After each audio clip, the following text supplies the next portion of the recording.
யார்கிட்ட கேக்குறதுனே தெரியலையே. சா, இப்ப பசி வயத்தை போட்டு பரட்டி எடுக்குது. சின்ன பொண்ணக்கா சமையல் முடிச்சிட்டீங்களா? மீனா, சமையல் எல்லாம் முடிச்சிட்டேன். சாப்பிடுறியா? உனக்கு ஒரு தட்டையில வச்சு தரவா? முதல்ல அத பண்ணுங்க. பசியோ பசி. மீனா கிட்ட கேட்டு பாப்போம். அவகிட்ட இருந்தா தரதானே செய்வா. மீனா, உன்கிட்ட ஒண்ணு கேட்கலாமா? என்னது சின்ன பொண்ணக்கா, கேளுங்களே. எனக்கு ஒரு 5000 ரூபாய் தேவைப்படுதுமா, குடுக்கறியா? அப்புறமா தர்றேன். என்ன சின்ன பொண்ணக்கா, கொஞ்சம் நல்ல பேசணும்னே காலை கட்டுறீங்களோ? ஏன்ட்டே கேக்குறீங்க பாத்தீங்களா? இல்ல மீனா, நான் அப்புறமா உனக்கு தந்துடுறேன். உங்கள மாதிரி ஆட்கள் எல்லாம் பத்தி எனக்கு தெரியாதா?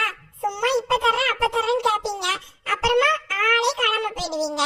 என்ன மீனா, என்ன போய் இப்படி தப்பா நினைச்சிட்டேன்? ஆமாக்கா, நானும் எத்தனை பேர் பாத்திருக்கேன்.